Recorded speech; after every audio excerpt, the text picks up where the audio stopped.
Hello बच्चों।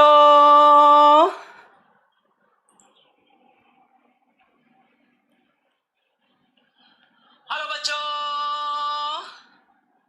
एक खूबसूरत सी शाम इलेक्ट्रोमैग्नेटिक इंडक्शन के नाम आज हम समाप्त करेंगे अपना चैप्टर नंबर 6 इलेक्ट्रोमैग्नेटिक इंडक्शन। आज इसका लास्ट लेक्चर है। जो भी छोटा मोटा रिमेनिंग टॉपिक हो सकता था वो भी कवर कर लेंगे और आज एसी जनरेटर आपको पढ़ा देंगे। वैसे तो एसी जनरेटर आपका नेक्स्ट चैप्टर में आता है किताबों में। अगर आप देखोगे किताबों में आपको एसी जनरेटर चैप्टर नंबर 7 मिलेगा एसी के अंदर, ऑल्टरनेटिंग करंट के अंदर। बट क्योंकि उसका प्रिंसिपल इलेक्ट्रोमैग्नेटिक इंडक्शन ही है, ईएमआई पे ही बेस्ड है, जो हम लोग इतने दिन से पढ़ रहे हैं इलेक्ट्रोमैग्नेटिक इंडक्शन, तो क्योंकि एसी जनरेटर का प्रिंसिपल ईएमआई है तो इसको हम लोग यहीं पे पढ़ लेते हैं। ऐसी कोई कठिनाई नहीं होगी समझने में। यहीं से कंटिन्यूएशन हो जाएगा अपना ऑल्टरनेटिंग करंट का अगले चैप्टर का, है ना। तो ये चैप्टर, ये जो आज का लेक्चर है, ये एक आप समझ सकते हो ब्रिज है बिटवीन ईएमआई एंड एसी, है ना। अब हम ईएमआई से निकलकर एसी की तरफ जा रहे हैं, चैप्टर नंबर 7 की तरफ अपने कोर्स के। सिलेबस काफ़ी तेज चल रहा है। आई होप आप उसी के अकॉर्डिंग पढ़ाई कर रहे होगे। आई होप आप सभी सब्जेक्ट में बराबर से पढ़ाई कर रहे होगे, जो कि बहुत ज़रूरी होता है बच्चों। सो स्टार्ट किया जाए आज का लेक्चर। कुछ बच्चों का आज पहला दिन है। Many many congratulations to all the newcomers. Many many congratulations जितने भी नए बच्चे जुड़े हैं आज।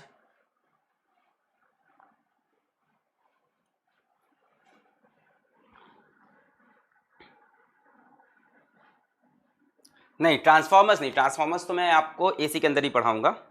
ट्रांसफॉर्मर्स का जो लेक्चर होगा वो अल्टरनेटिंग करंट के अंदर ही आएगा, ठीक है। आज हम लोग सिर्फ एसी जनरेटर करेंगे, ट्रांसफॉर्मर नेक्स्ट चैप्टर में, ठीक है। हाँ, डीपीपी का सोल्यूशन आ गया है। कई बच्चे कह रहे हैं सर डीपीपी का क्या हुआ। डीपीपी का सोल्यूशन आ गया है, आज ही के शेड्यूल में 5 PM पे लगा है, ठीक है। थोड़ी सी टेक्निकल ग्लिचेस हो गई थी जिसके चलते पब्लिश नहीं कर पा रहे थे उसको हम लोग, तो वो भी पब्लिश हो गया है। शुरू किया जाए आज का लेक्चर, स्टार्ट करें। एलसी ऑसिलेशंस अगर मुझे पढ़ाना होगा तो मैं एसी के अंदर पढ़ाऊंगा एलसी ऑसिलेशंस। अगर मुझे एलसी ऑसिलेशंस पढ़ाने भी हुए, अभी तो मैं श्योर नहीं मैं पढ़ाऊंगा कि नहीं, अगर एलसी ऑसिलेशन पढ़ाऊंगा तो आपको एसी के अंदर LC circuit, pure LC circuit जब पढ़ाऊंगा तो वहां पे वो चीज कराऊंगा, ठीक है। वहां पे एलसीआर पढ़ेंगे, फिर प्योर एलसी के अंदर एलसी ऑसिलेशन करेंगे, ठीक है। शुरू किया जाए आज का लेक्चर। 1 2 3 let's go. हेलो बच्चों, क्या हालचाल? बढ़िया एकदम। So I welcome all of you to the Super Lakshya batch for class 12 boards, JEE Mains and NEET। और अभी हम पढ़ रहे हैं इलेक्ट्रोमैग्नेटिक इंडक्शन और आज है उसका लेक्चर नंबर 13। तो बच्चों लेक्चर नंबर 13 इस चैप्टर का फाइनल लेक्चर होने वाला है। आज हम 2 टॉपिक पढ़ेंगे। एक पढ़ेंगे energy stored in an inductor, ये एक टॉपिक रिमेनिंग था। जिस तरह से हमने energy stored in a capacitor देखी थी, हाफ CV², उस तरह से आज हम energy stored in an inductor देखेंगे।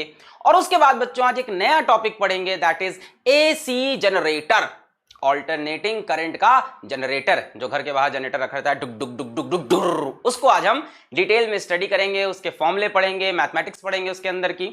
वैसे तो ये एसी जनरेटर टॉपिक आपका चैप्टर नंबर 7 का है, ऑल्टरनेटिंग करंट का है, पर क्योंकि AC generator is based on the principle of EMI, electromagnetic induction, इसलिए हम उसको इसी चैप्टर के अंदर पढ़ा दे रहे हैं। आप ये मान लो आपका 7 चैप्टर आज ही स्टार्ट हो गया है। ऑल्टरनेटिंग करंट का आज हम आपको इंट्रोडक्शन दे देंगे कि ऑल्टरनेटिंग करंट क्या होता है और कैसे बनता है ऑल्टरनेटिंग करंट। डायरेक्ट करंट तो बैटरी से बनता है, सबको पता है। ऑल्टरनेटिंग करंट किससे बनता है ये आज हम देखेंगे। किससे बनता है? एसी जनरेटर से। तो शुरू किया जाए ये मधुर सी शाम एसी जनरेटर के नाम। चलिए शुरू करते हैं। सो यस, जी हाँ भाइयों और बहनों, मेरा नाम है अलख पांडे और हमारा और आपका बहुत ही शानदार सा ऐप फिजिक्स वाला। तो शुरू करते हैं आज का लेक्चर। वेरी गुड इवनिंग बच्चों, very good evening, very good evening. Start करते हैं आज का लेक्चर। हाँ भाई, हाँ टुडेज, आय हाय हाय, ये कौन है? ओए होए, so there is the formula sheet winner competition 04। ओए होए होए, ओए होए होए, क्या चमकती हुई फोटो है। भगवान करे ऐसी ही चमकती हुई फोटो, भगवान करे ऐसी ही चमकती हुई फोटो सिलेक्शन के बाद, सिलेक्शन के बाद भी मैं यहां पे लगा पाऊं, या मैं ना लगाऊं, आप खुद खुश हो, मतलब यार मजा आएगा पेपर में छपे, आपके स्टेट्स के पेपर में, नेशनल पेपर में। भगवान करे ऐसी फोटोज और आगे जाए। Many many congratulations to both of you, Akriti Maurya and Baljinder Singh, for winning the formula sheet competition number 04। तो चैप्टर नंबर 4 का कंपटीशन था। आई होप चैप्टर नंबर 5 में सबने बढ़ चढ़कर पार्टिसिपेट किया होगा। अभी मैंने पार्टिसिपेशन चेक नहीं किया सिंस आज मैं बिजी था डीपीपी के सोल्यूशन में, इसके वीडियोस में, और कुछ प्लानिंग और चल रही है बहुत बड़ी फिजिक्स वाला ऐप को लेके, उसमें मैं बहुत बिजी था। So many many congratulations to each and everyone who has submitted their formula sheet. Each and everyone, जिसने जिसने सबमिट की सबको कांग्रेचुलेशंस। बहुत बढ़िया बच्चों, इन फॉर्मूला शीट्स को संभाल के रखना और इनको लगातार रिवाइज करना। और जिन चोरों ने फॉर्मूला शीट्स नहीं बनाई थी वो हमारे लक्ष्य बैच के क्लासरूम कंटेंट के चैप्टर 4 के अंदर जाकर वहां से फॉर्मूला शीट डाउनलोड कर सकते हैं इन बच्चे की बनी हुई। फिर भी मेरा ये तो कहना है कि यार फॉर्मूला शीट अपनी बनाया करो, है ना। शुरू किया जाए आज का lecture. So many many congratulations to Baljinder Singh from Punjab. He is from Punjab. देख रहे हैं आप, इंडिया के कोने कोने से बच्चे लक्ष्य बैच में जुड़ते हुए। एंड आकृति Maurya is from Uttar Pradesh, he is from Faizabad. So let us right is Uttar Pradesh. I think Faizabad, शायद मैंने कुछ गलत बोल दिया, बट यूपी की हैं ये, ठीक है। दोनों ही बच्चों को इनका कैश प्राइज मिल चुका है। कैश प्राइज दोनों ही बच्चों को इनका मिल चुका है। कई बच्चे नए ज्वाइन हुए हैं, पूछते हैं कि फॉर्मूला शीट कंपटीशन क्या है। बेटा एक चैप्टर पढ़ाने के बाद उस चैप्टर के सभी फॉर्मूलेस को 3 पेज के अंदर या 4 पेज के अंदर समेट कर हमें सबमिट करना होता है। उसमें से हम बेस्ट 1 या 2 विनर निकालते हैं। वैसे तो 1 निकालना था, पर क्योंकि इतने ज्यादा बच्चे पार्टिसिपेट करते हैं इसलिए 2 विनर्स निकालने पड़ जाते हैं। जो बेस्ट फॉर्मूला शीट्स होती हैं उनको कैश प्राइज मिलता है ₹1100 का। बोथ को मिला है, दोनों को मिला है ये प्राइज। और मैं सोच रहा हूं कि अगली बार यार कुछ किया जाए नया फॉर्मूला शीट कंपटीशन में। चैप्टर 6 के बाद कुछ नया किया जाए फॉर्मूला शीट कंपटीशन। बोर हो गया मैं ये वाली फॉर्मूला शीट कंपटीशन। कुछ प्राइस बढ़ाया जाए, कुछ पैसा बढ़ाया जाए। यार इतने पैसे में आप आ नहीं रहे हो ना, बच्चों को और लालच देनी पड़ेगी। सर कहाँ सिखा रहे हो बच्चों को लालच देना? सो आई थिंक मेरे को ये प्राइस बढ़ानी पड़ेगी और कैश की जगह कुछ और प्राइस देनी पड़ेगी। So be very very ready after chapter 6। कुछ बड़ा होने वाला है। चैप्टर 6 आज खत्म हो रहा है, तो कल या परसों के लेक्चर में या उसके बाद कुछ बड़ा अनाउंसमेंट होगा, एक बड़े कंपटीशन का, एक बड़ी प्राइस के साथ, और कुछ नया बनाने को शायद मिलने वाला है। बोर हो गए यार 1100 रुपए से। सो बी वेरी वेरी। एक बच्चा कह रहा है गोल्ड दे दो, गोल्ड। अरे डायमंड दे दूं तुमको मैं, डायमंड ले ले, क्या दिक्कत है। ग्रेफाइट दे दूंगा मैं, घर से कार्बन निकाल के, डायमंड ही तो है सब, है सब कार्बन का फॉर्म है। तुम तो केमिस्ट्री पढ़े हो, कार्बन दे दूंगा, डायमंड बना लेना भाई। तुमको तो केमिस्ट्री आती है। क्या डिफरेंट है भाई, कार्बन और डायमंड में क्या डिफरेंट है? देखें कितनी केमिस्ट्री पढ़ रहे हो इस साल तुम लोग। What is the difference between graphite and diamond? Hybridization के टर्म से बताइए। When your physics teachers knows chemistry as well. Hybridization के टर्म से बताइए what is the difference between allotropic form. बहुत बड़ी बात कर दी। आइसोट्रोपिक, बहुत बढ़िया, यही सब बताओ। मैं हाइब्रिडाइजेशन पूछ रहा हूं, what is the difference between hybridization of diamond and graphite. हाँ लिख दिया कई लोग ने, sp3 एंड sp2। अच्छा लेयर स्ट्रक्चर किसका होता है? लेयर स्ट्रक्चर किसका होता है? Which of the following has layer structure? Layer structure किसमें होता है? ग्रेफाइट में। देखो कितने बच्चे पढ़ रहे हैं केमिस्ट्री। तुम लोग देखो, कई लोग सोच रहे हैं सर कहां से लिख रहे हैं इन लोग, ये कब पढ़ाया सर, किस चैप्टर में था ये? इलेक्ट्रोस्टैटिक्स में। केमिस्ट्री पूछ रहा हूं। लेयर्ड स्ट्रक्चर किसमें होता है? ग्रेफाइट में होता है। बहुत सही, बहुत सही, बहुत सही। चले भाई आगे बढ़ा जाए। So let us start today's lecture. हाँ भाई, टुडेज गोल, आज का गोल है energy stored in an inductor and AC generator. आ जाओ पहले energy stored in an inductor start करते हैं। Energy stored in an inductor, just excuse me for a second.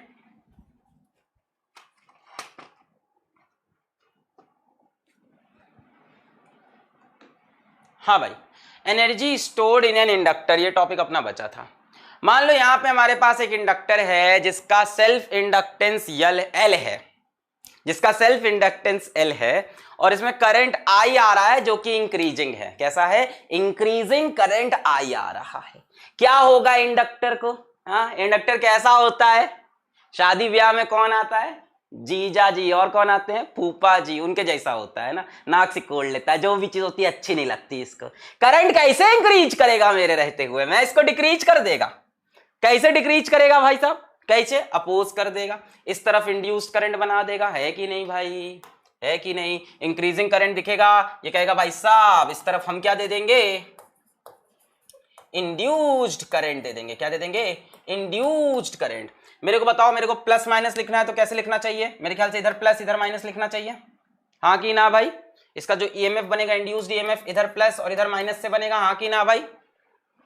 Induce current plus और minus, इसकी बैटरी ऐसी दिखेगी कि नहीं, अरे है कि नहीं भाई, यहां पे ऐसी बैटरी बनेगी कि नहीं, प्लस माइनस, हाँ या ना। इस बैटरी के ईएमएफ को क्या हम ई बोल सकते हैं, या इसको हम वीएल भी बोल सकते हैं, यस और नो। इस बैटरी के ईएमएफ को हम ई बोल सकते हैं, या इस इंड्यूस्ड ईएमएफ को हम वीएल भी बोल सकते हैं, यस और नो, यस और नो, यस और नो, हाँ भाई बोल सकते हैं, ठीक है। अच्छा, अब पता लगाना है what is the energy stored in an inductor. Energy stored in inductor, आ जाओ, इसको मैं यहां बनाता हूं, इस इंडक्टर को।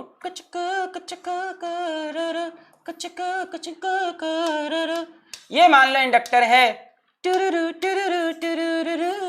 से करूं मैं प्यार शुरू, ये मान लो इंडक्टर है, कहां से करूं मैं प्यार शुरू, कहां से करूं मैं प्यार शुरू। यहां प्लस यहां माइनस, और ये बच्चों बाहर से करंट आ रहा है, external current I, this is external current I, जो कि वहां पे बना हुआ है, ये ऐसे जा रहा है, ठीक है। एक्सटर्नल करंट आई है, this is I external current, जो कि करंट आ रहा था, this is not induced current, this is external current I, जो कि आ रहा है, ये इंडक्टर है। आप मेरे को बताओ, बाहर से करंट फ्लो हो रहा है, कौन फ्लो करा रहा होगा, बैटरी वगैरह होगी, करंट फ्लो कर रहा होगा। अच्छा यार, यहां पे प्लस यहां पे माइनस, तो एक पोटेंशियल डिफरेंस क्रिएट हो गया होगा, let us call this potential difference as VL, बोल सकते हैं, बोल सकते हैं। एक बात बताओ, करंट फ्लो कर रहा है मतलब कि पॉजिटिव चार्ज मूव कर रहा है, भाई साहब करंट फ्लो कर रहा है माने कि पॉजिटिव चार्ज मूव कर रहा है। बेटा पॉजिटिव चार्ज यहां से यहां जाना तो नहीं चाहेगा,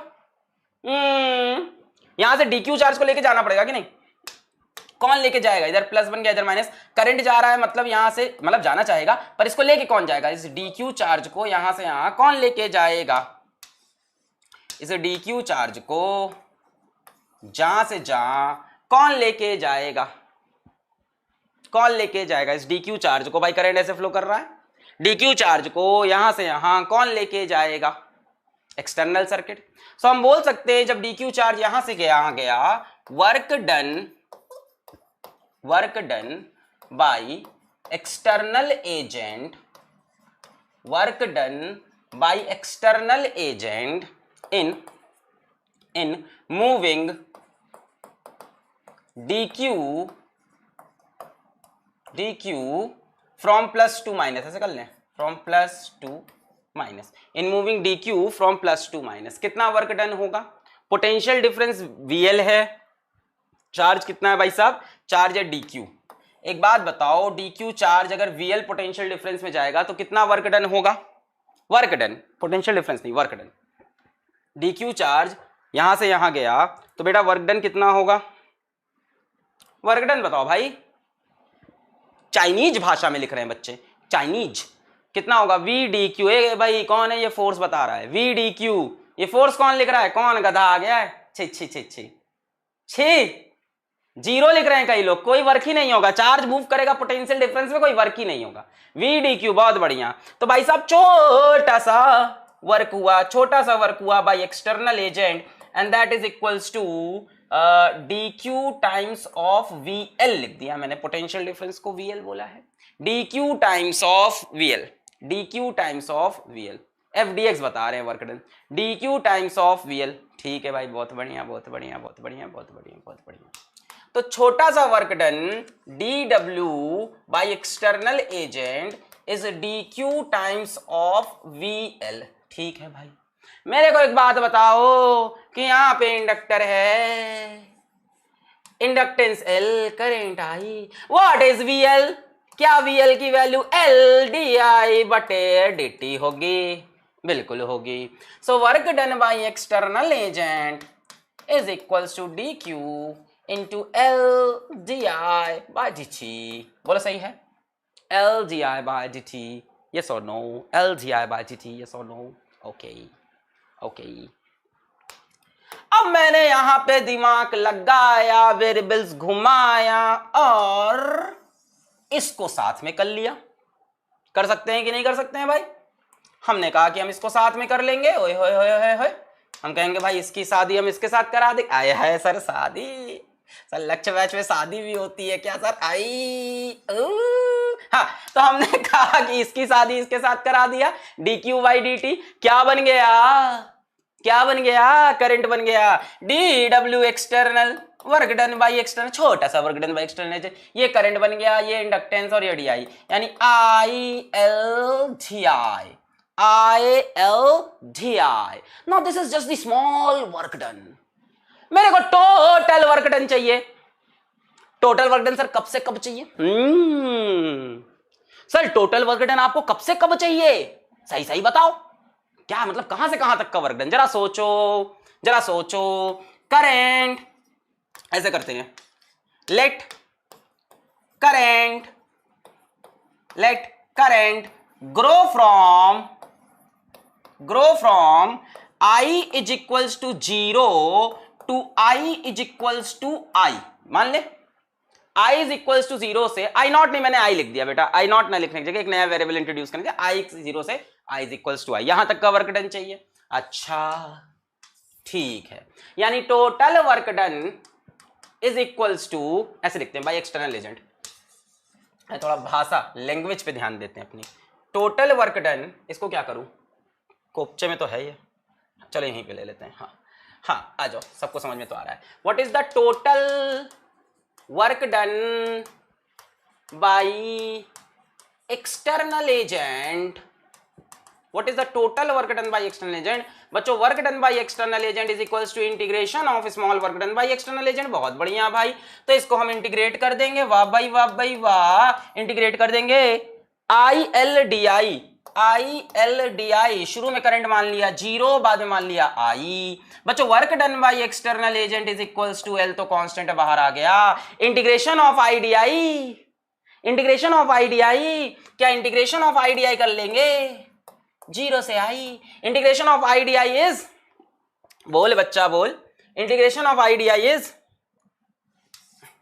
हाँ बताओ, integration of I d I is, कहां लिखूं? यहीं लिख देता हूं। Integration of I d I is I square by 2, so L into I square by 2, this is the work done by external agent. L into I square by 2, this is the work done by external agent. Current grow हो गया, current 0 से I grow हो गया। Current को grow कौन नहीं करने दे रहा था? इंडक्टर। ग्रो किसने कराया? एक्सटर्नल एजेंट ने। यानी एक्सटर्नल एजेंट ने वर्क करके, मेहनत करके इंडक्टर के अगेंस्ट करंट को ग्रो कराया। फिर से समझो, फिर से समझो। हाँ, करंट को ग्रो कौन नहीं करने दे रहा? इंडक्टर कह रहा है करंट को ग्रो नहीं करने देंगे, नहीं करने देंगे। कौन कह रहा है कराना है? External agent. करंट को ग्रो कराओ, ग्रो कराओ। इस प्रोसेस में एक्सटर्नल एजेंट ने वर्क किया, वर्क किया किसके अगेंस्ट? इंडक्टर के अगेंस्ट। सो हाय हाय हाय हाय, जगह खत्म हो गई। सो वर्क किया किसने? एक्सटर्नल एजेंट ने। वर्क किया किसने? एक्सटर्नल एजेंट ने। इसको मिटा दे। वर्क किया किसने? एक्सटर्नल एजेंट ने। बहुत सिंपल है, वर्क किया किसने भाई? एक्सटर्नल एजेंट ने। तो मुझे एक बात बताओ, work done by external agent, work done by external agent will be stored as potential energy of inductor, will be stored as potential energy of inductor। तो बच्चों potential energy of inductor is equals to work done by external agent। खेल खत्म हुआ। U is equals to, बच्चों इसका integration यहां लिख लेते हैं, Li square by 2। So U is equals to, इसका इंटीग्रेशन यहां लिख लेते हैं, कितना आया? Li square by 2। So U is equals to half Li square। अब बोलो, U is equals to half Li square। Half L I square, half L I square. Clear? Work किसने किया? एक्सटर्नल एजेंट ने। कहां पे माइनस साइन चाहिए? Work किसने किया? एक्सटर्नल एजेंट ने। एनर्जी किसके पास स्टोर हुई? इंडक्टर के पास। भाई एक्सटर्नल एजेंट ने वर्क किया, वर्क किया, वर्क किया, ये सारा वर्क कहां स्टोर हो गया? In the form of potential energy of inductor. Clear?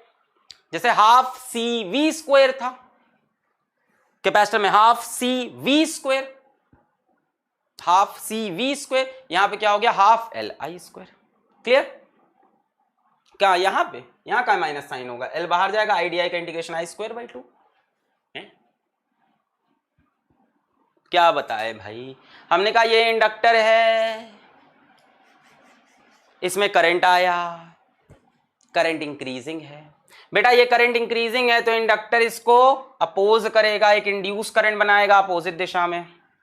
अब इंड्यूस करंट बनाएगा तो यहाँ पे ईएमएफ इंड्यूस होगा, इधर प्लस इधर माइनस। ये मैंने बैटरी बना ली इसकी, प्लस माइनस भाई, इधर से इंड्यूस करंट। मैंने कहा ये एक्सटर्नल करंट आई जाना चाहता है, उसको अपोज कौन कर रहा है? उसको अपोज कौन कर रहा है? इंडक्टर। तो एक्सटर्नल एजेंट को वर्क करना पड़ेगा इंडक्टर के अगेंस्ट। भाई इंडक्टर नहीं चाहता करंट को फ्लो कराना, वो कहता है हम उसको अपोज करेंगे। तो हमने माना कि यहां से यहां डी क्यू चार्ज गया। कितना चार्ज गया? डी क्यू चार्ज यहां से यहां गया। हमने माना कितना चार्ज? डी क्यू चार्ज यहां से यहां। तो बच्चों एक्सटर्नल एजेंट कितना वर्क करेगा इसको ले जाने में? पोटेंशियल डिफरेंस हमने बोला वीएल है। तो भाई work done by external agent moving charge D Q from plus to minus D Q into VL. V D Q पता होगा या वी क्यू पता होगा, work done D Q into V L. अब हमने कहा भाई टोटल वर्क डन कितना होगा? अच्छा पहले work done by external D Q into V L, ये लिख लिया। फिर हमने कहा भाई वी एल कितना होता है? L d I by d t. V L की वैल्यू पुट कर दी यहाँ पे, L d I by d t, V L की वैल्यू डाल दी। Work done by external agent d q L d I by d t. फिर हमने कहा भाई d q by d t को एक तरफ कर दो, इनकी शादी करा दो एक साथ। D q by d T क्या बन गया? करंट बन गया, आई एल डी आई। अब हमने कहा मान लेते हैं करंट ग्रो किया फ्रॉम 0 टू आई। बेटा करंट को कौन नहीं ग्रो करने दे रहा? इंडक्टर। इंडक्टर नहीं चाह रहा करंट ग्रो करे, अपोज कर रहा है, पर बैटरी वर्क करके करंट को ग्रो करा रही है। किसके? पोटेंशियल के अगेंस्ट, इंडक्टर के पोटेंशियल के अगेंस्ट। तो बैटरी इंडक्टर के पोटेंशियल के अगेंस्ट वर्क करती जा रही है। Total work done by external agent, battery कह लो या एक्सटर्नल एजेंट। इंटीग्रेट कर दिया बेटा इसको। अब इसको इंटीग्रेट करेंगे आई एल डी आई को, एल बाहर आ गया, आई डी आई का इंटीग्रेशन आई स्क्वायर बाई 2। अब हमने कहा work done by external agent कहां गया भाई? अगर रजिस्टर होता तो कहां जाता? हीट बन जाता। बल्ब होता तो बिजली लाइट जल जाती। फैन होता तो पंखा चल जाता। अभी कहां गया ये एनर्जी? ये एनर्जी एक्सटर्नल एजेंट की कहां गई? It is stored as potential energy of inductor. Potential energy of inductor work done by external agent half L I square. Clear? Who is external agent? बेटा बैटरी हो सकती है, जो current supply कर रहा है वो एक्सटर्नल एजेंट हो गया यहां पे। इस इंडक्टर को हमने भाई सिस्टम मान लिया, इसके सिवा जो भी चीज बाहर है वो एक्सटर्नल है। चलिए, the cell in the circuit shown in figure is ideal. The coil has an inductance of 4 milli henry and a resistance of 2 milli ohm. देखो मैं बताता था ना कि ऐसा नहीं है कि इंडक्टर और रेजिस्टर अलग अलग डिवाइस होगी। मैंने कहा था एक ही डिवाइस होती है इंडक्टर, और उसी कॉइल का खुद का कुछ रेजिस्टेंस होता है। देखो ऐसे ही दिया है। मैंने बोला था ना हम लोग बना देते हैं आर को अलग, एल को अलग, ऐसा जरूरी नहीं है। एक ही डिवाइस है, वही कॉइल है, उसी कॉइल का इंडक्टेंस है और उसी का रेजिस्टेंस है, दिया हुआ है। The switch is closed at T is equals to 0। भाई स्विच को हमने क्लोज कर दिया। कब क्लोज किया? टी इज इक्वल्स टू 0 पे। The amount of energy stored in the inductor at T is equals to 2 seconds, take E is equals to 3। हमसे U की वैल्यू पूछ रहा है, कब? At T is equals to 2 seconds. जरा try करें, जरा ट्राई करें, जरा ट्राई करें, जरा ट्राई करें, जरा ट्राई करें। At T is equals to 2 seconds, जरा ट्राई करें इसको।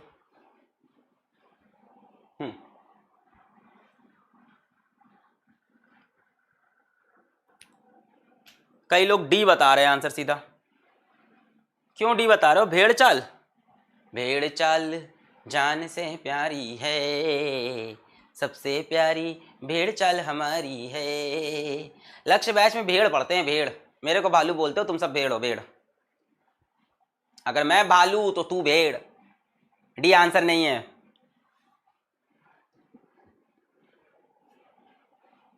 भेड़ों को कितना खराब लगता होगा ना, देखते हो कहते हो यार ये बेवकूफ प्राणी मेरे जैसा, मेरे जैसा तो नहीं, मैं तो इतना सही हूँ। पता नहीं इसको क्यों भेड़ कहते हैं।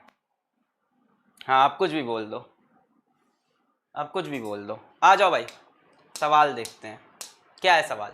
The cell in the circuit shown in the figure is ideal, the coil has an inductance of 4 milli henry and resistance of 2 milli ohm, the switch is closed at t is equals to 0। ये जरा देखो, switch is closed at t is equals to 0। क्या मैं इसको ऐसे बना सकता हूं? क्या मैं इसको ऐसे बना सकता हूं?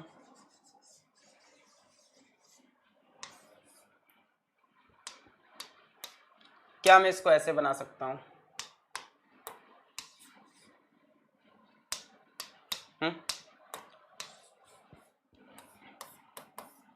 बिल्कुल बना सकते हैं बेटा। स्विच क्लोज किया t इज इक्वल्स टू 0 पे, क्या होगा?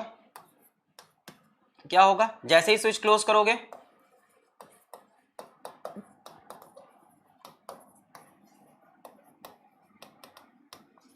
जैसे ही स्विच क्लोज करोगे क्या होगा? Current starts growing, current grow करना स्टार्ट करेगा। अगर हमको करंट चाहिए हो t टाइम पे, so I is equals to I not 1 minus e की power minus t by tau. ये एक्सप्रेशन लग जाएगा ग्रोथ ऑफ करंट का। बेटा I नॉट कितना होता है सबको पता है, मैक्सिमम करंट कितना होगा? E बाई आर के बराबर। I नॉट निकाल सकते हैं E by R, by E कितना है 2, R कितना है 2 मिली ओम, E है 2 वोल्ट, EMF कितना है 2 वोल्ट और रेजिस्टेंस कितना है 2 मिली ओम, 2 मिली ओम। सो बेटा I नॉट कितना हो जाएगा 2 अपॉन 2 मिली ओम, यानी 2 into 10 to the power minus 3, यानी कितना हो गया 10 की power 3। So I is equals to 10 to the power 3 1 minus e की power minus t by tau, t by tau. बेटा टाउ कितना हो जाएगा L by R, tau is L by R. L कितना दे रखा है जरा देखो, L दे रखा है 4 milli henry, 4 milli henry. So L हो गया 4 into 10 to the power minus 3, R है 2 milli ohm, 2 into 10 to the power minus 3, minus 3 cancel, 2 2 जा 4, 2 आई इसकी वैल्यू, तो माइनस टी बाई 2 लिख सकते हैं। सारी कहानी कब पूछी जा रही है? at t is equals to 2 seconds, the amount of energy stored in the inductor at t is equals to 2 seconds।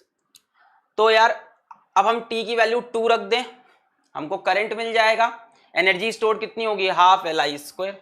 भाई जो सवाल पूछा है वो कितना होगा, u is equals to half L I square, यही तो पूछा है। The amount of energy stored in the inductor u is equals to half L I square. I निकालना पड़ेगा t इज इक्वल्स टू 2 पे, है कि नहीं? हमें क्या फाइंड करना पड़ेगा? हमें फाइंड करना पड़ेगा I एट 2 सेकेंड्स। आई मिल जाए यहां पुट कर दो, खेल खत्म। समझे कि नहीं भाई? हमसे क्या पूछ रहे हैं ये, potential energy.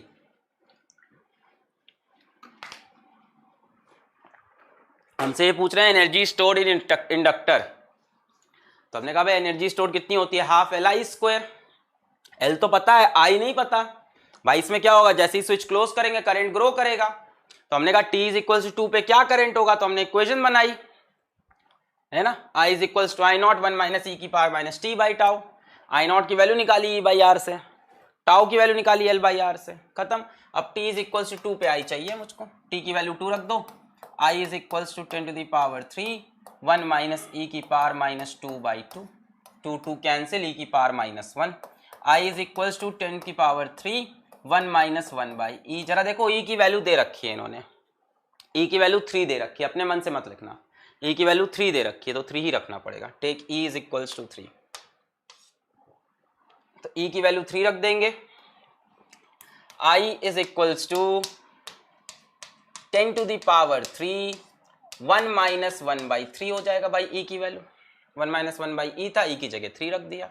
I is equals to 10 to the power 3 3 minus 1 कितना हो गया 2 बाई 3। अब एनर्जी निकाल लो, half L I square, half L कितना दे रखा है 4 मिली हेनरी, 4 इंटू 10⁻³ इसका स्क्वायर कर दो बेटा, इसका स्क्वायर क्या होगा 2/3 इंटू 2/3 और 10⁻³ इंटू 10⁻3। ठीक है, हो गया square.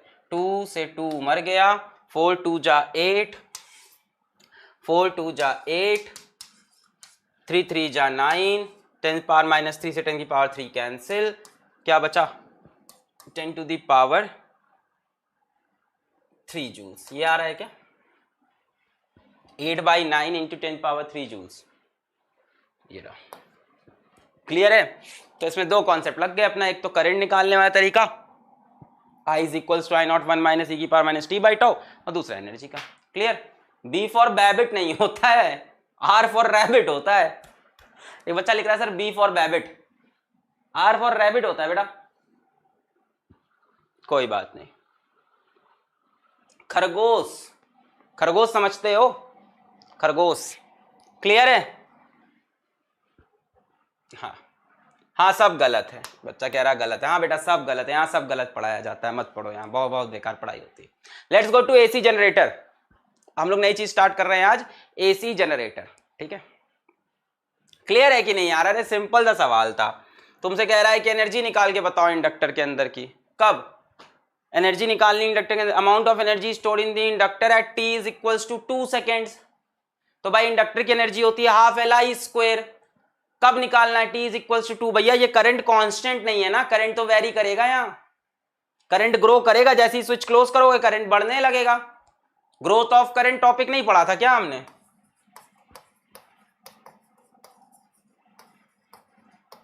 Growth and decay of current पढ़ा था कि नहीं पढ़ा था? वहीं से आया है। आई कब बताना है? t is equals to 2 seconds पे। तो मैंने कहा भाई ये सर्किट है, जैसे ही क्लोज करोगे करंट स्टार्ट्स ग्रोइंग। ये ग्रोथ ऑफ करंट की equation I0 1 minus e⁻t/2। I0 होता था E/R, टाउ होता था L/R। वैल्यू पुट कर दी, t की वैल्यू 2 पुट की, I की वैल्यू निकाली, I की वैल्यू निकाल के हमने पोटेंशियल एनर्जी निकाल दिया, खत्म भाई। क्लियर है? चलो एसी जनरेटर। बेटा एसी जनरेटर क्या होता है?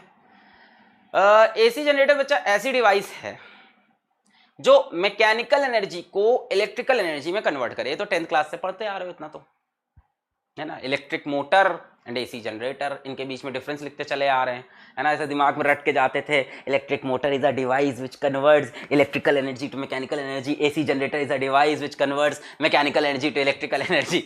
ऐसे रट के जाते थे ना एकदम तगड़े तरह से, एकदम वहां जाके मैकेनिकल से इलेक्ट्रिकल, इलेक्ट्रिकल से मैकेनिकल, गए हालत खराब, है ना? तो एसी जनरेटर बेटा क्या होता है? हाँ ई की वैल्यू 3 दे रखी है बेटा, तो लेनी पड़ेगी। 2.7 होती है, उस सवाल में ई की वैल्यू 3 दे दिया है एग्जामिनर ने, तो हम क्या करें? तुम्हारे जैसे हम तेज तो है नहीं कि लिखा है गलत है, इतने हम स्मार्ट नहीं है, जो देता है करना पड़ता है। ठीक है, सो एसी जनरेटर क्या है? एक ऐसी डिवाइस है which converts mechanical energy to electrical. Simple समझो, करंट बनाने का तरीका, नायाब तरीका करंट बनाने का। अभी तक सभी लोग करंट बना रहे थे बैटरी से, केमिकल एनर्जी से। अब करंट किससे बन सकता है? एक जनरेटर से बन सकता है। मतलब कॉइल को घुमा के करंट बन जाएगा। भाई साहब हम लोग EMI पढ़ रहे हैं काफी दिन से, है ना? इलेक्ट्रोमैग्नेटिक इंडक्शन पढ़ रहे हैं। EMI हमसे क्या कह रहा है भाई? EMI हमसे ये कहता है कि अगर फ्लक्स चेंज होगा तो इंड्यूस्ड EMF होगा, और अगर क्लोज कॉइल है, कंडक्टिंग कॉइल है, तो करंट होगा। फ्लक्स हम कैसे चेंज करते थे? मैग्नेट को ऐसे आगे पीछे कर कर, कॉइल को ऐसे घुमा कर, कई तरीके थे। कहीं ना कहीं हमको अपनी तरह से एक वर्क करना पड़ता था, तभी तो इलेक्ट्रिकल एनर्जी बनती है भाई, तभी तो EMF बनता है, तभी तो करंट बनता है। तो बच्चा एसी जनरेटर यही प्रिंसिपल है कि हम वर्क करेंगे और उस वर्क को EMI के कॉन्सेप्ट से, EMI के प्रिंसिपल, EMI के माध्यम से, EMI के माध्यम से हम जो वहां पे अपना जो कार्य करेंगे, EMI के माध्यम से वो कार्य बदल कर क्या बन जाएगा? विद्युत ऊर्जा बन जाएगा। किसमें तब्दील हो जाएगा? विद्युत ऊर्जा में। निकोलस टेस्ला की कहानी अगले चैप्टर में लेके आएंगे, अभी रुक जाओ, कहानी के मूड में नहीं है। विद्युत ऊर्जा, विद्युत ऊर्जा समझते हैं? इंग्लिश में बोलूं? इंग्लिश बोलूं? हिंदी नहीं समझ में आती ना? इंग्लिश तुमको बड़ा समझ में आती है। देखता हूं मैं तुम्हारे YouTube पे कमेंट, एज R2 की ऐसी तैसी करके बैठते हो इंग्लिश की भी, I say sir where the topic is, so electrical energy, ठीक है ना यार। तो है ना, तो जैसे यार तुमने सोचा, तुमने EMI चैप्टर, मान लो तुमने EMI चैप्टर पढ़ लिया, तुमने EMI चैप्टर पढ़ के कहा यार मैं EMI चैप्टर तुमने पढ़ के कहा यार मैं क्या करूंगा कि अब मैं करंट बनाऊंगा, मैं मैकेनिकल एनर्जी लगाऊंगा, मैं वर्क करूंगा और उसको इलेक्ट्रिकल एनर्जी में कन्वर्ट कर लूंगा। भाई मैं क्या करूंगा, फ्लक्स चेंज करूंगा। इन शॉर्ट मैं कॉइल लूंगा, मैग्नेट लूंगा, मैग्नेट को ऐसे ऐसे मूव कराऊंगा, ऐसे ऐसे ऐसे ऐसे, वहां बल्ब जलता रहेगा।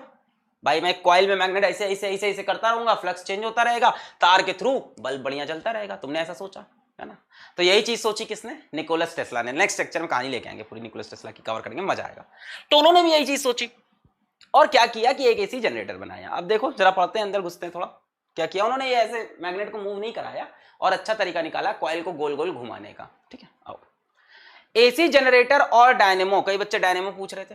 एसी जनरेटर और dynamo is a device which converts mechanical energy into electrical energy. बड़ा क्लियर कॉन्सेप्ट है। किस प्रिंसिपल के थ्रू, थ्रू EMI। किस प्रोसेस के through, through electromagnetic induction, through EMI। Next, an AC generator converts mechanical energy to alternating current. अच्छा, AC generator नाम है बेटा, अगर सिर्फ जनरेटर नाम होता तो एनर्जी बनाता है ना, कोई भी करंट बनाता। ये कौन सा करंट बना रहा है, ऑल्टरनेटिंग करंट। वैसे पता है जनरेटर नाम गलत होता है, ये कुछ जनरेट कहाँ कर रहा है, इसका नाम कन्वर्टर होना चाहिए मेरे ख्याल से। मेरे ख्याल से इसका नाम ही गलत है ना, ये नाम अच्छा नहीं है, पर नाम तो नाम है भाई, रख दिया। ये नाम सही नहीं है, इसका नाम कंफ्यूजिंग है। इसका नाम क्या रखा है इन लोग ने, जनरेटर। क्या ये जनरेट करके देता है, ये क्या करके देता है, कन्वर्ट करके देता है। तो मैंने तो आपको बताया ऐसा होता भी है ना। अब आपकी क्लास में आपका पेन चोरी हो गया, किसने चुराया, राम ने चुराया। बताओ, राम के नाम से चोरी कर ली उसने, है ना। तो नाम एकदम इसका सही नहीं, इसका नाम कन्वर्टर होना चाहिए ढंग से, है ना। तो इसका नाम एसी जनरेटर अब पड़ गया भाई, क्योंकि इन लोग सोचते थे पहले कि करंट जनरेट हुआ है इसके अंदर, एक्चुअल में तो कन्वर्जन है। ठीक है, क्या बनाता है बेटा ये बनाता है ऑल्टरनेटिंग करंट। बेटा ऑल्टरनेटिंग करंट क्या होता है, मैकेनिकल एनर्जी से ऑल्टरनेटिंग करंट। बेटा ऑल्टरनेटिंग करंट क्या होता है, ऑल्टरनेटिंग करंट क्या होता है, करंट तो जनरेट कर रहे हैं ना सर, हाँ बात तो सही है। ऑल्टरनेटिंग करंट क्या होता है बेटा, ऐसा करंट जो अपनी दिशा को चेंज करे। किसको, दिशा पटानी को नहीं अपनी दिशा को चेंज करे। ठीक है, दिशा पटानी को नहीं चेंज करने जाना है।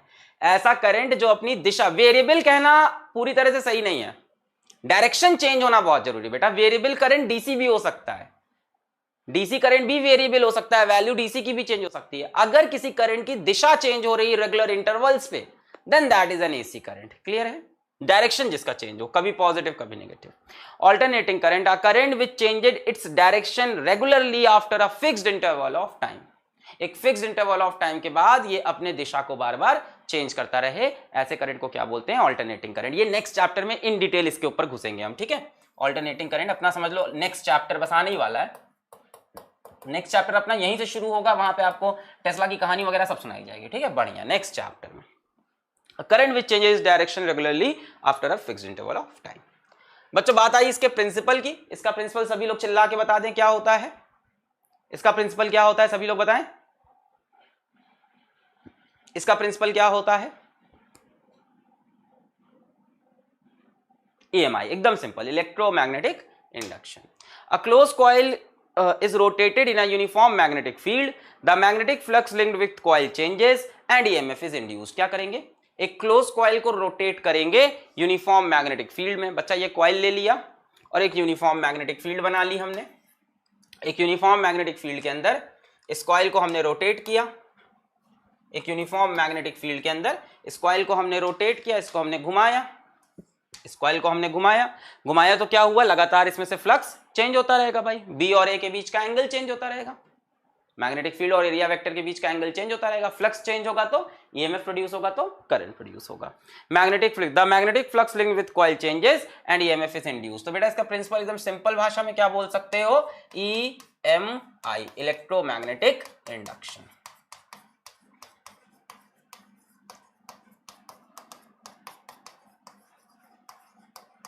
सिंपल भाषा में इसका प्रिंसिपल इलेक्ट्रोमैग्नेटिक इंडक्शन है ना। हम क्या करते हैं, एक कॉइल होता है उसको मैग्नेट्स के बीच में घुमा देते हैं, मैग्नेटिक फील्ड में कॉइल को गोल गोल घुमा देते हैं, गोल गोल घुमा दोगे तो फ्लक्स चेंज होगा बेटा, फ्लक्स चेंज होगा तो ईएमएफ इंड्यूस होगा, अगर हम बाहर एक क्लोज सर्किट बना लें इसका तो करंट भी बन जाएगा।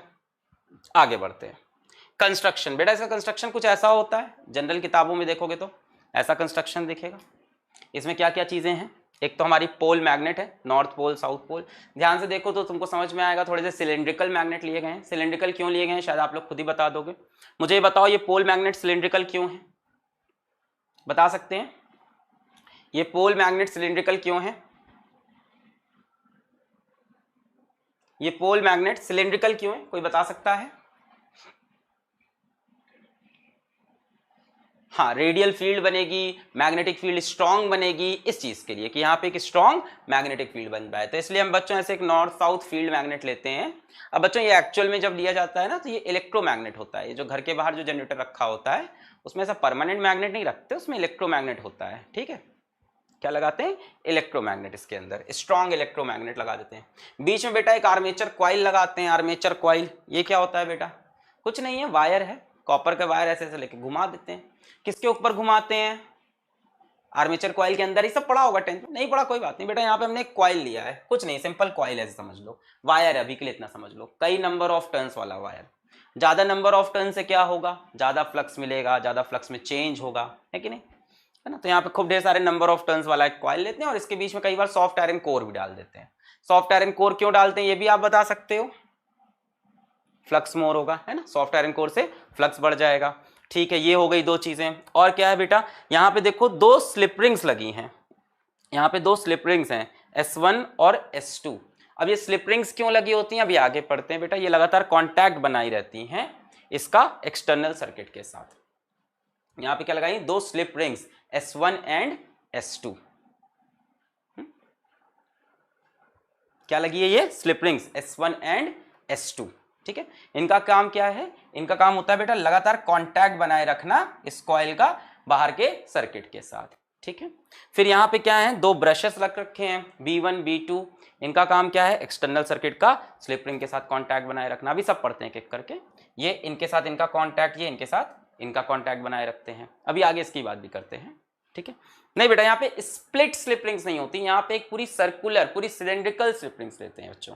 यहाँ पे आधी काट के नहीं लेते, वो बेटा तुम डीसी मोटर पढ़ के आए हो, वो नहीं रहता। यहाँ पे कंप्लीट बेटा सिलेंड्रिकल होता है, ये कंप्लीट सिलेंड्रिकल रिंग होती है। ठीक है, क्लियर। एक बच्चा कह रहा है बेटी के बारे में क्या? अरे यार लड़का लड़की सब एक समान, मैं क्या बोलूं, मैं बेटू बोलूं क्या तुम लोग को? छी ना, आई कैन नॉट से, बच्चों इज ओके। हाँ चलो ठीक है, आज से बेटा बेटी बंद, नो बेटा बेटी। तुम लोग क्या बोलूं, राक्षस बोलूं? चुड़ैल और राक्षस सारे। चलो आगे बढ़े तो थोड़ा और अंदर चलते हैं इसके बेटा। इसको और अंदर समझते हैं। ठीक है, यहां तक क्लियर हो गई बात? कुछ नहीं है यार, बहुत सिंपल है मैग्नेट। देखो ओवरऑल फंक्शन क्या एग्जाम में पूछा जाएगा अभी। अब तुम क्लास 10th में नहीं रहे कि तुमसे function of slip ring, function of brushes, इस तरह के सवाल अब नहीं आते। अब तुमसे सवाल क्या पूछे जाते हैं? तुमसे सवाल पूछे जाते हैं कि भाई फ्लक्स कितना चेंज हुआ, ईएमएफ कितना इंड्यूस हुआ, करंट कितना बना, ये सारी चीजें। तो सिंपल भाषा में समझो तो ये कॉइल घूमेगा, ये कॉइल। अच्छा, ये कॉइल कैसे घूमता है? जनरेटर में। मैकेनिकल एनर्जी आती कहां से है? बाहर जो घर के जनरेटर होता है उसमें मैकेनिकल एनर्जी कहां से आती है? बाहर जो घर में जनरेटर होता है उसमें मैकेनिकल एनर्जी कहां से आती है? कौन घुमाता है? भालू घुमाता है, डीजल से आती है ना। तो उसके अंदर हमको केमिकल एनर्जी सप्लाई करनी पड़ती है पहले। तो ओवरऑल केमिकल एनर्जी चेंज होती है मैकेनिकल एनर्जी में, मैकेनिकल एनर्जी चेंज होती है इलेक्ट्रिकल एनर्जी। भाई ये गोल गोल घूमेगा, ये गोल गोल घूमेगा, और बेटा ये जब गोल गोल घूमेगा तो फ्लक्स चेंज होगा, और फ्लक्स चेंज होगा तो इलेक्ट्रिसिटी बनेगी। क्लियर है? आओ चलते हैं अंदर, एक एक पार्ट पढ़ते हैं। आर्मेचर पढ़ते हैं इसका बेटा।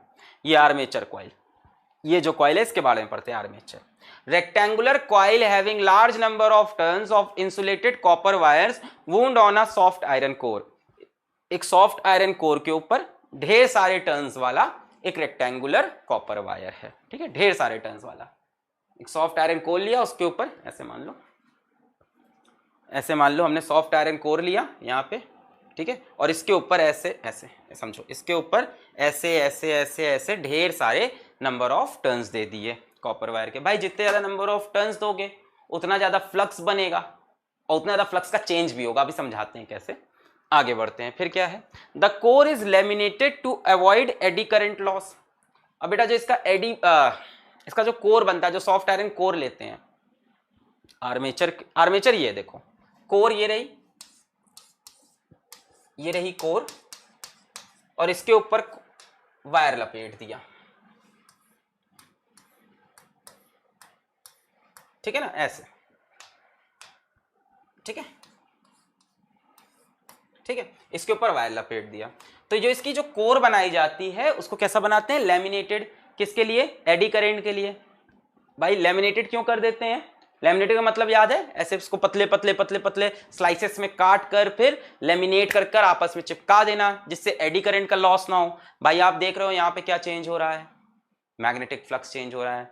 मैग्नेटिक फ्लक्स चेंज होगा तो क्या होगा, इसके अंदर एडी करंट्स प्रोड्यूस होंगे, उसकी वजह से लॉस इन एनर्जी होगी, तो उसको भी संभालना है। इसलिए हमने क्या किया, लेमिनेटेड कोर, ये जो कोर है ये पूरा मोटा सना लेके स्लाइसेस में काट कर उसको लेमिनेट कर कर जोड़ दिया। ठीक है, क्लियर। आगे, the armature can rotate about an axis perpendicular to magnetic field. ये मैग्नेटिक फील्ड ऐसी है, मैग्नेटिक फील्ड इस तरह से है, मैग्नेटिक फील्ड हमारी ऐसे है, ऐसे, और आर्मेचर इसके परपेंडिकुलर डायरेक्शन में रोटेट कर सकता है। इस प्लेन में ऐसे ऐसे रोटेट करेगा, ऐसे ऐसे ऐसे ऐसे, क्लियर है, ऐसे ऐसे ऐसे ऐसे ऐसे ऐसे ऐसे, और ये मैग्नेटिक फील्ड जाएगी। आगे बढ़ते हैं, नेक्स्ट स्लिप रिंग्स पे आते हैं कि ये स्लिप रिंग्स किस काम की होती हैं। यहाँ पे बच्चों लगी होती हैं S1 S2, इसको हम बोलते हैं क्या, स्लिप रिंग्स। तो इस स्लिप रिंग्स का क्या फंक्शन है, इसको देखते हैं, आ जाओ।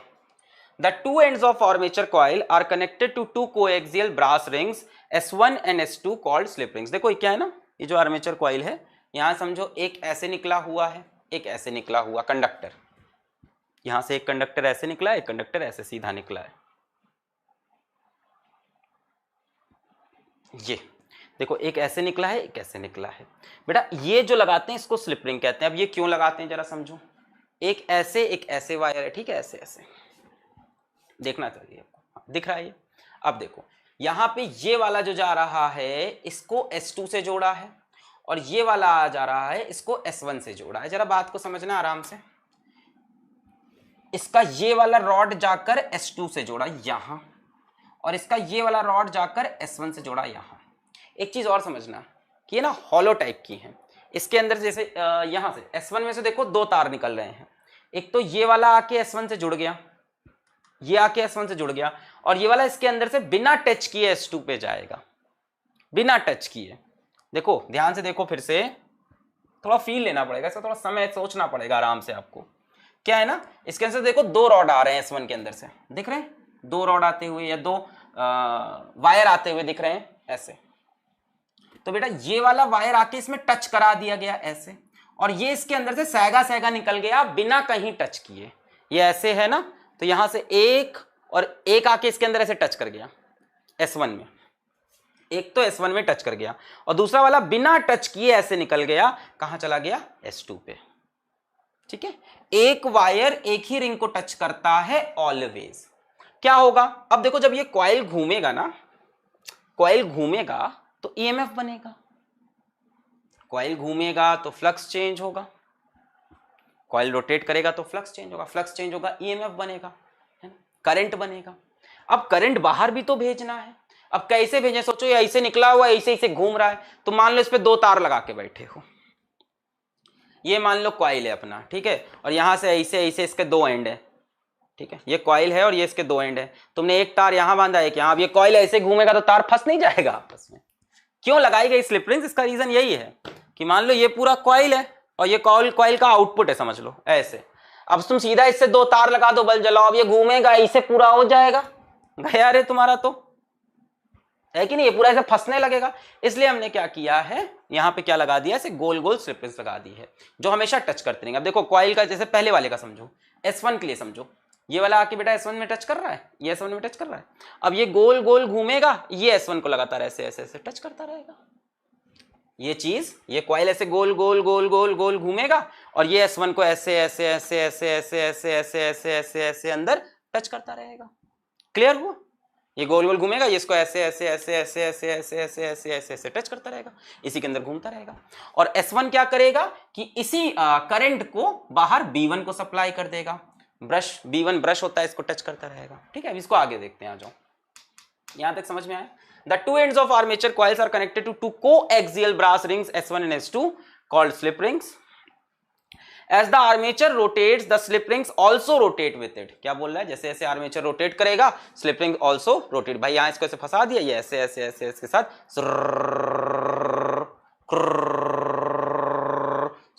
ये आके इसमें फंसा हुआ है, ऐसे ऐसे ऐसे इसके साथ रोटेट कर रहा है। और सेम कहानी S2 की भी होगी। S1 and S2 are insulated from each other. देखो ये भी बताया है कि S1 S2 कभी एक दूसरे को टच नहीं करेंगे भाई, है ना। ये जाके S1 में छू रहा है तार, और ये वाला जाके S2 से छू रहा है। ये वाला आके S1 को और ये वाला जाके S2 को टच कर रहा है। आगे बढ़े। ब्रशेस ने बताया बच्चा, ब्रशेस क्या करेंगे? अब यार ये स्लिप रिंग ऐसे ये देखो ये ऐसे घूम रहा है। अब ये घूमता रहेगा तो क्या करें भाई, इससे एक तार अगर टच करा के रखें, पहला दिक्कत क्या था कि सीधा यहां से तार नहीं बांध सकते थे, सीधा इससे तार नहीं बांध सकते, तो उलझ जाएगा। पहली दिक्कत ये थी, तो स्लिप रिंग्स लगा दी कि घूमो तुम ऐसे ऐसे ऐसे ऐसे ऐसे। अब क्या किया, अगर दोनों स्लिप रिंग्स ऐसे तार लगा दे तो तार छूट जाएगा, तो हम क्या करते हैं, ऐसे एक ब्रश लगा दिया यहां से कि तुम घूमो। ये ऐसे घूम रही है, सुख सुख सुख सुख सुख, यहाँ पे एक ब्रश लगा दिया। ब्रश लगातार उसको कॉन्टैक्ट में रखेगा। क्लियर? ब्रशेस, द ग्रेफाइट या कार्बन ब्रशेस भी बोलते हैं, B1 and B2 are lightly placed against the two slip rings. यहाँ पे एक ब्रश यहाँ पे टच करा दिया, एक ब्रश इससे टच करा दिया, ताकि जब ये घूमते रहें तो लगातार ब्रश को टच करते रहें सारे वक्त। ये कॉइल घूमा, कॉइल के साथ इसका ये वाला हाथ घूमा, हाथ घूमा तो S2 घूमा, कॉइल घूमा, इसका ये वाला हाथ घूमा S1, तो S1 भी घूम रहा है, S2 भी घूम रहा है, S1 भी घूम रहा है, S2 भी। और उससे कौन टच कर रहा है? ब्रश। S1 से लगातार कौन टच कर रहा है? B1। S2 से लगातार B2 टच कर रहा है। यहां पीछे वाले में दिखाऊं,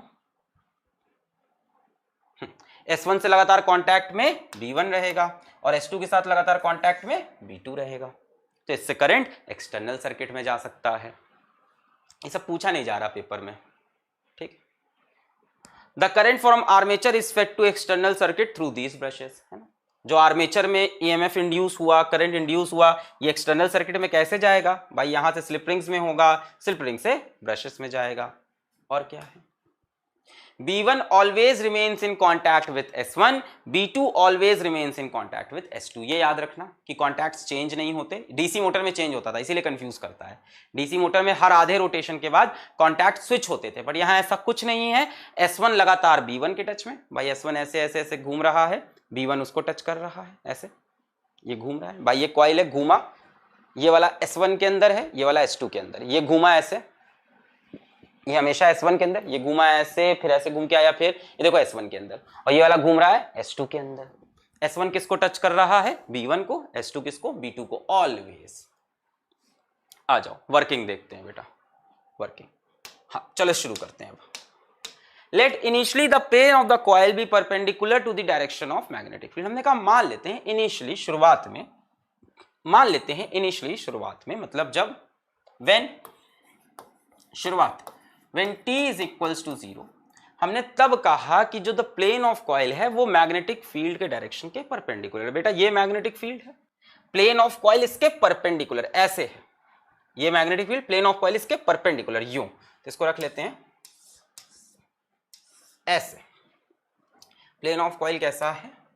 मैग्नेटिक फील्ड के परपेंडिकुलर। मैग्नेटिक फील्ड ऐसे है, प्लेन ऑफ कॉइल इसके परपेंडिकुलर रखा हुआ है। ठीक है, शुरुआत हमने यहां से की कहानी की, कोई और कहीं और से भी शुरुआत कर सकता है। ऐसे रखा है plane of coil perpendicular to magnetic field. क्या हुआ ऐसे रखने से भाई? इसका एरिया वेक्टर ऐसे निकलेगा, एरिया वेक्टर, और मैग्नेटिक फील्ड भी इस टाइम इसी दिशा में है। अगर आप ध्यान से देखो इस टाइम पे तो कहानी कुछ ऐसी बनेगी,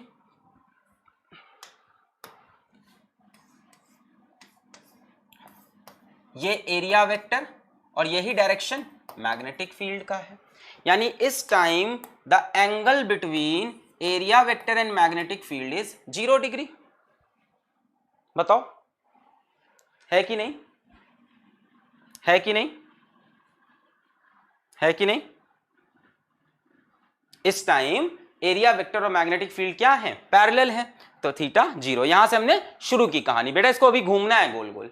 हमने यहां से कहानी शुरू की कि जब ये परपेंडिकुलर है मैग्नेटिक फील्ड के, फ्लक्स मत निकालो अभी फ्लक्स मत निकालो। फिर हमने क्या किया कि इसको अब हम थीटा घुमा देते हैं, कितना, इसको थीटा एंगल घुमा देते हैं।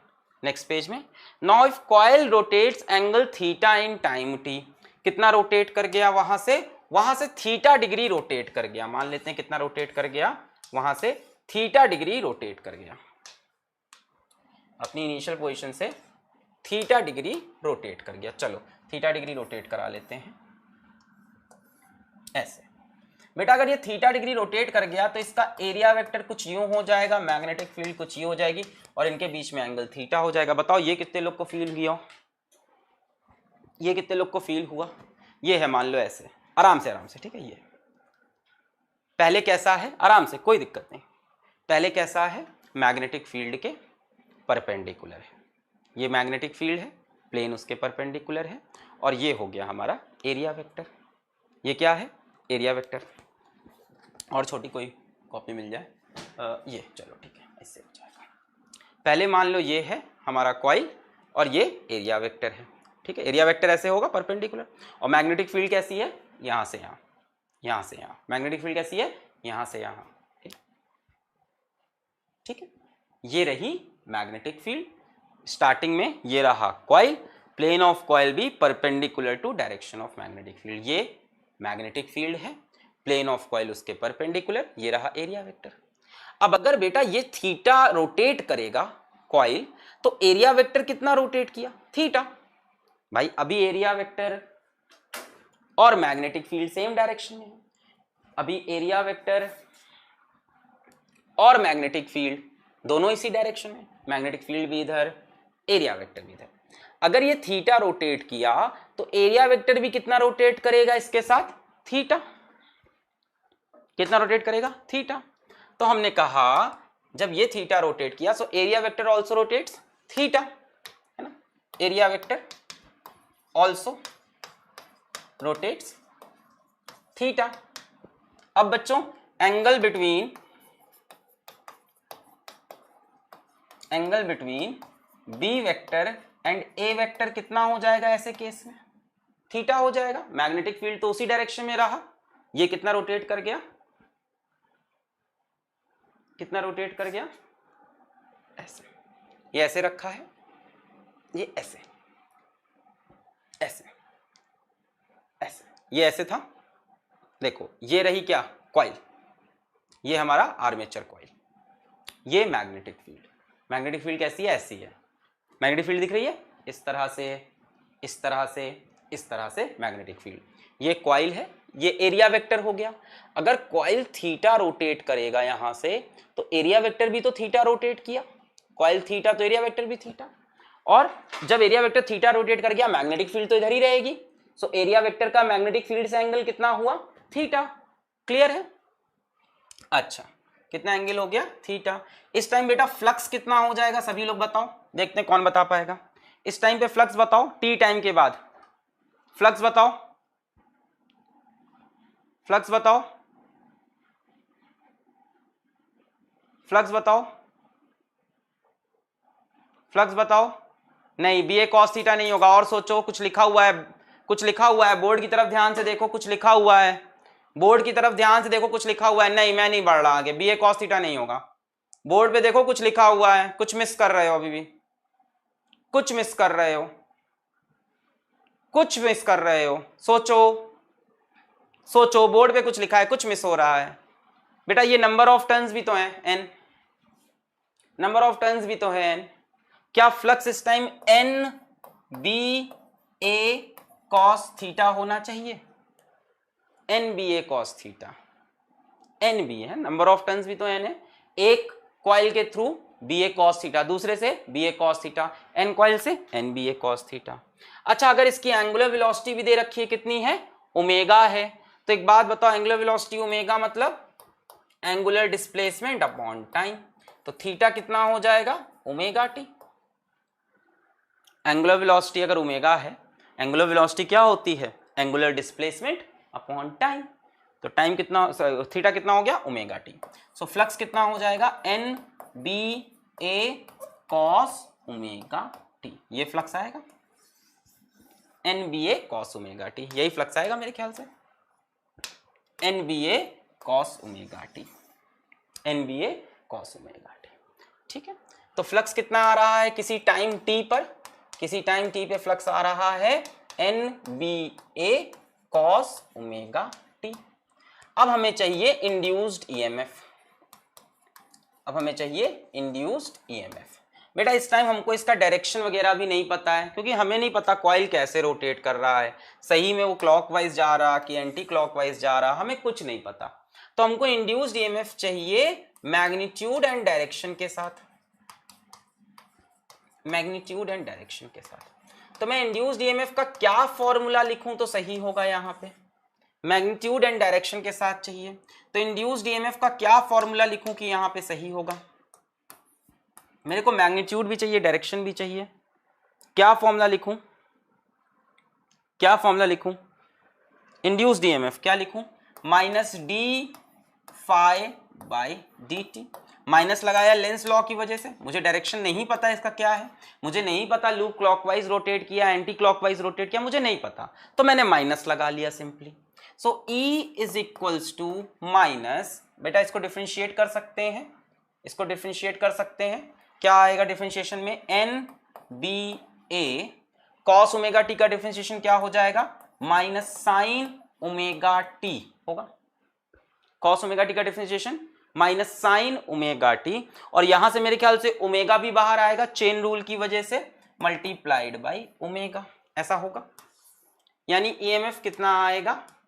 अब देखो माइनस माइनस प्लस, ओमेगा को भी इधर ले लो, N B A omega sine omega t, ये आएगा N B A omega sine omega t, यही आएगा N B A omega sine omega. भाई ये माइनस माइनस प्लस हो गया, N B A cos omega T था, इसको डिफरेंशिएट किया, एन बी ए तो एज इट इज रह गया, cos omega differentiate minus sign omega T, minus minus plus, और साइन ओमेगा टी को जब फिर से डिफरेंशिएट करोगे ओमेगा बाहर आएगा भाई, है ना, बाहर आएगा, N B A minus minus plus N B A omega sine omega T.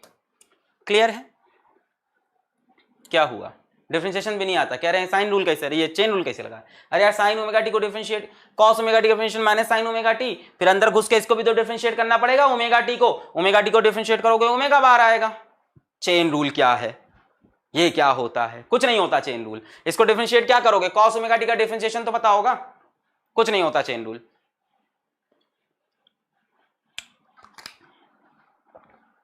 Cos omega T का डिफरेंशिएशन क्या होगा? Minus sign omega T. इतनी हलवा चीजें पूछ रहे हो। अब एक बात बताओ बेटा, ये n क्या है? कांस्टेंट। b क्या है? कांस्टेंट। एरिया क्या है? कांस्टेंट। ओमेगा क्या है? कांस्टेंट। क्या ये सारी चीजें कांस्टेंट हैं? क्या ये सारी चीजें कांस्टेंट हैं? कांस्टेंट कांस्टेंट भाई, number of turns constant, magnetic field constant, area of loop constant, omega constant. तो हमने कहा कि सारे कांस्टेंट को हम बोल देते हैं ई नॉट। तो हमने कहा E is equals to E not sine omega t. जैसे समझना हो इसको, चाहो तो आप मैक्सिमम भी बोल सकते हो। कई लोग समझ गए होंगे यही पीक वैल्यू है। अगर मैं ईएमएफ की पीक वैल्यू निकालूं तो साइन ओमेगा टी को 1 रखूंगा, एनबीए ओमेगा क्या आएगा? Maximum value. E is equals to E not sine omega t, where E not क्या है? मैंने ये सारे कांस्टेंट को ई नॉट बोल दिया है। तो ई नॉट किसके इक्वल है? N B A omega, peak value.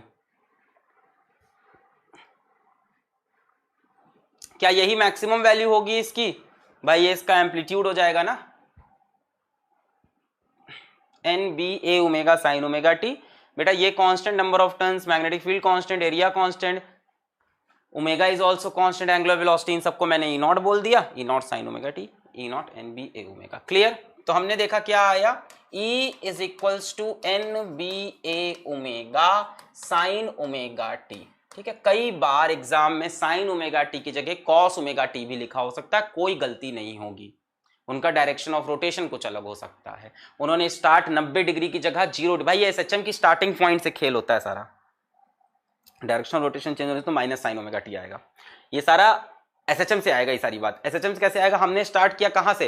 90 degree से कहानी स्टार्ट की है, किसी ने हो सकता हो 0 डिग्री से की हो। कोई यहां से अगर शुरू करेगा ना तो यहां पे cos ओमेगा टी का एक्सप्रेशन बनेगा, वो भी सही है, वो भी गलत नहीं है।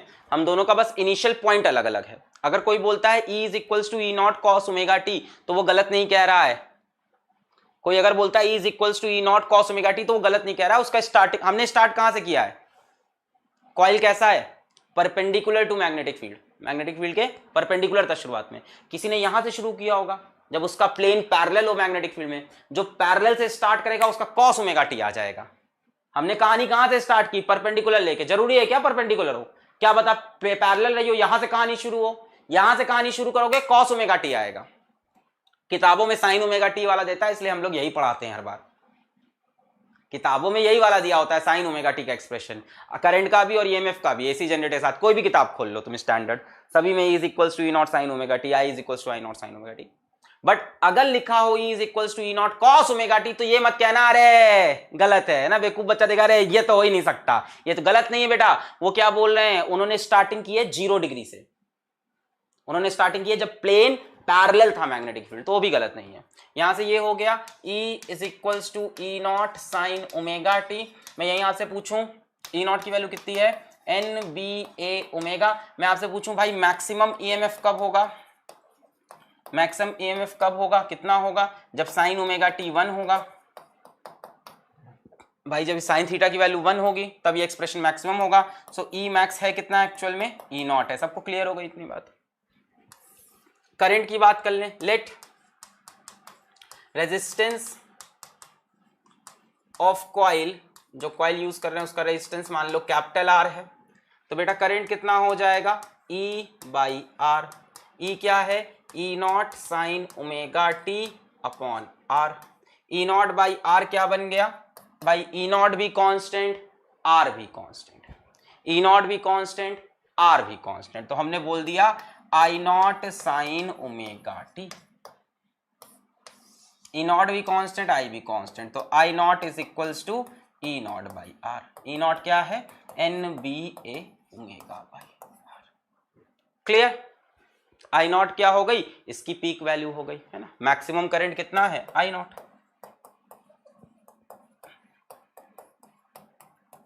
Clear? E is equals to E not sine omega t. Maximum EMF कितना है? This is maximum EMF NBA omega. और मैक्सिमम करंट कितना होगा? E not by R. E not by R. Clear? चलो आगे बढ़ते हैं। Sketch the EMF and current versus orientation graph. हमसे कह रहा है EMF वर्सेस थीटा का ग्राफ बनाइए। EMF वर्सेस थीटा का ग्राफ बनाना है हमको। अच्छा, तो EMF की इक्वेशन क्या है हमारे पास? EMF की इक्वेशन क्या है? E is equals to E not sine omega t, यही इक्वेशन है। EMF ग्राफ बनाना है भाई। SHM नहीं आता तो आप जाके देखो ना, मैंने YouTube पे पूरा SHM कवर किया हुआ है, आप देख सकते हो। E is equals to E not sine omega t. Class 11 का टॉपिक थोड़ी नया पढ़ा देंगे, E not sine omega t. तो इसको हम लिख सकते हैं E is equals to E not sine theta. Omega t क्या है? थीटा है भाई। यहाँ थीटा के रिस्पेक्ट में ग्राफ मांग रहा है ना, आपसे ग्राफ मांग रहा है थीटा के रिस्पेक्ट में। तो बेटा साइन थीटा का ग्राफ कैसा बनता है? ओरिजिन से बनता है यो यो करके, है ना। 90 डिग्री पे साइन मैक्सिमम होता है, 180 पे 0 होता है, 0 पे 0 होता है, 270 पे -1 होता है, 360 पे फिर से 0 होता है। तो ऐसा ग्राफ बन जाएगा इसका, खत्म। साइन का ग्राफ है।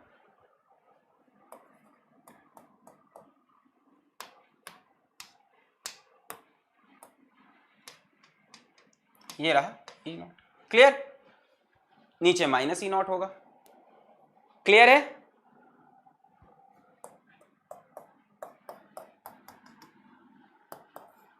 ये EMF ग्राफ हो गया। ध्यान से देख लो, EMF अपना साइन चेंज कर रहा है, ऑल्टरनेटिंग EMF है ना। थोड़े टाइम तक EMF कैसा है? यहाँ पे पॉजिटिव, यहाँ पे पॉजिटिव, फिर EMF क्या हो गया? यहाँ नेगेटिव, यहाँ नेगेटिव। आधी साइकिल EMF पॉजिटिव है, आधी साइकिल EMF नेगेटिव। अब यहीं आपसे कोई पूछ ले what is the average EMF in one cycle,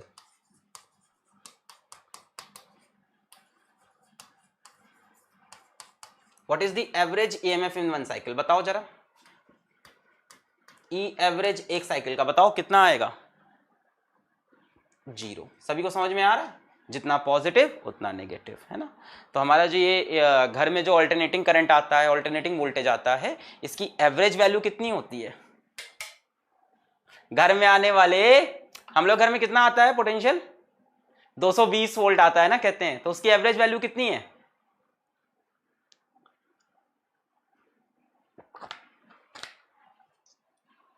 उसकी एवरेज वैल्यू कितनी है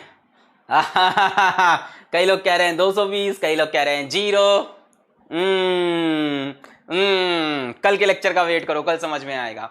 बेटा पूरी साइकिल की एवरेज वैल्यू उसकी 0 ही होती है।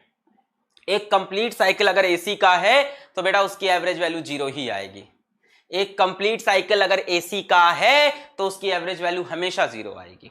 हम लोग क्या दिमाग लगाते हैं, हम लोग हाफ साइकिल की एवरेज वैल्यू कैलकुलेट करते हैं, 2/πi0 आती है, वो हम लोग नेक्स्ट लेक्चर में देखेंगे।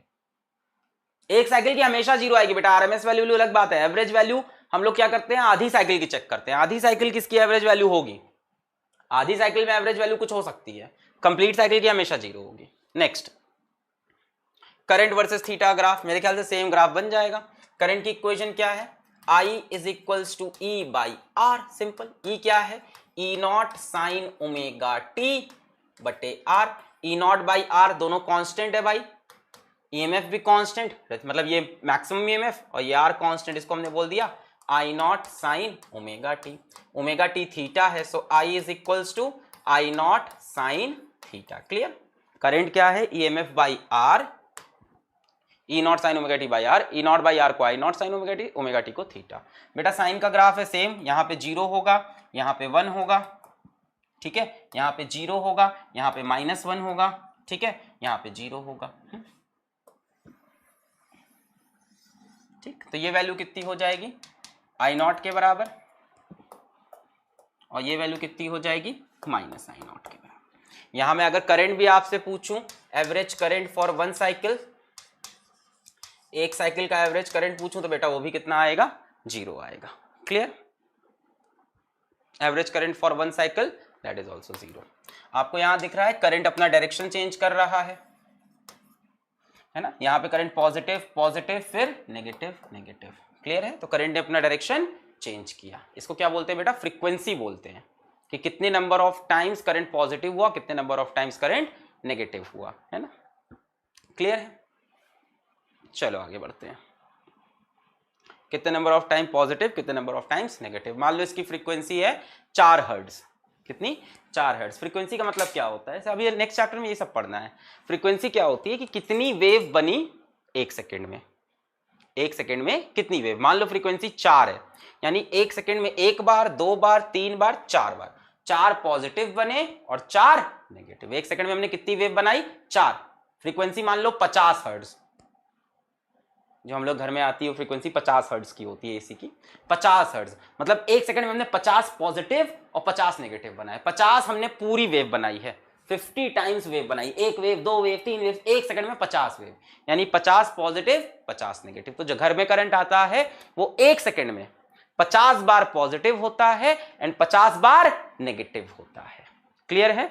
करंट अपना, क्या गलत है इसमें, क्या गलत है, घर पे जो आती है क्या गलत है, एवरेज तो 0 ही है, नेगेटिव होगा नीचे वाले में, फ्रीक्वेंसी 50 ही तो आती है। साइन गलत है, किसका साइन गलत, अच्छा नीचे, मैं डर गया कि हाउस होल्ड की क्या फ्रीक्वेंसी चेंज कर दी है सिलेबस में। हाँ ये नेगेटिव। क्लियर है, अब क्लियर है। चलो, sketch the EMF and current versus time graph. तो ईएमएफ वर्सेस टाइम का ग्राफ बनाना है हमको, टाइम के साथ ग्राफ बनाना है, ठीक है। तो बहुत सिंपल है, T/4 टाइम में क्या होगा, ये मैक्सिमम होगा। देखो इसको ऐसे देख सकते हो, E is equals to E0 sine omega t, ये लिखा था E0 साइन ओमेगा की जगह रख लो 2π/t इंटू टी, ऐसे बनाया जाता है ग्राफ। ओमेगा क्या होता है, 2π अपॉन टाइम पीरियड, यही होता है ना। E is equals to E0 sine omega की जगह 2π/t इंटू टी लिख सकते हैं। अब t की वैल्यू आप रख लो, कितनी, 0 रख लो, तो ये 0 आ गया, टी की वैल्यू 0 पुट करके देखो, ये पूरा 0 आ जाएगा। टी की वैल्यू t/4 रखो, टी की वैल्यू t/4 रखो। भाई ओमेगा ये तो पता है ना, सभी को पता होगा ओमेगा क्या होता है, 2π/t है ना। टी की वैल्यू t/4 रखो, टी कैंसिल, 2 2 4 यानी 90, साइन 90 की वैल्यू 1 यानी ईएमएफ कितना आएगा, E0। टी की वैल्यू चेक करो t/4 रख के, टी की value t/4, t cancel, 2 2 4 π/2 sine 90 is 1, तो बेटा ये आएगी वैल्यू है ना। सिमिलरली टी की वैल्यू t/2 रख लो, t/2 रखोगे, टी कैंसिल, 2 2 कैंसिल, साइन 180 0 हो गया। ठीक है, सिमिलर ग्राफ बनेगा, यहाँ पे -1 आ जाएगा, यहाँ पे फिर से 1, सेम ग्राफ बनेगा। एक साइकिल में एक बार पॉजिटिव एक बार नेगेटिव। क्लियर है? सेम ग्राफ आप करंट का भी देख सकते हो, एकदम 100% सेफ बन जाएगा। I is equals to I0 sine omega t. ये अपने आप घर पे ट्राई करना, ओमेगा की जगह 2π/कैपिटल टी और ये टी। अब स्मॉल टी की वैल्यू 0 रख के चेक करिए, साइन 0 हो जाएगा, 0 आएगा। स्मॉल टी की वैल्यू t/4 रखिए, टी कैंसिल, 2 2 4 90, साइन 90 की वैल्यू 1 यानी I0 आएगा। तो ऐसे चेक करिएगा खुद से, ठीक है।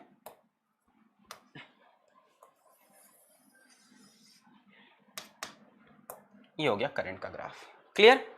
सब साइनोसोइडल कर्व बन रहे हैं। अच्छा, चलो सवाल करते हैं। An AC generator consists of a coil of 100 turns and cross section area of 3 meter square rotating at a constant angular speed of 7 radian per second in a uniform magnetic field of 0.04 Tesla. The resistance of coil is 500 ohm. Calculate the maximum current drawn from the generator. जल्दी से खत्म करें, जल्दी से उड़ा दे इसको।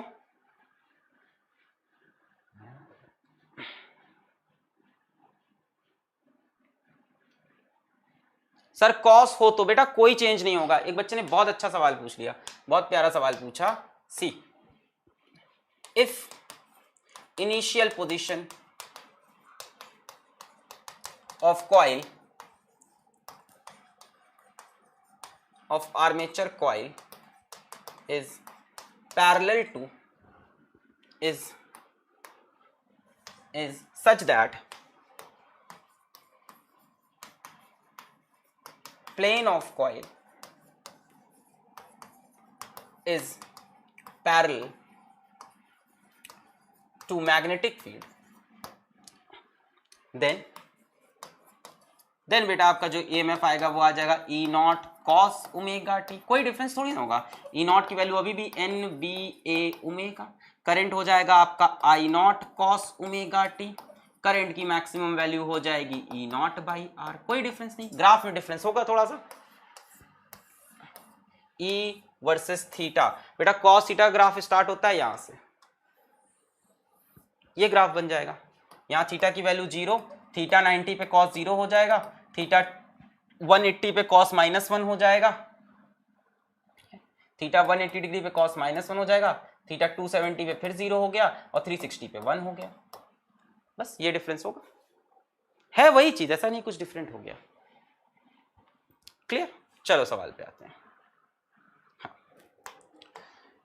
भाई क्या बोल रहा है, क्या निकालना है? Maximum current drawn from the generator. तो I is equals to I0 sine omega t, और I0 होता कितना है, E0/R। E0 कितना होता है, NBA ओमेगा/R। मेरे ख्याल से सारी वैल्यूज दे रखी है। नंबर ऑफ टर्न्स कितने हैं, 100। मैग्नेटिक फील्ड कितनी है,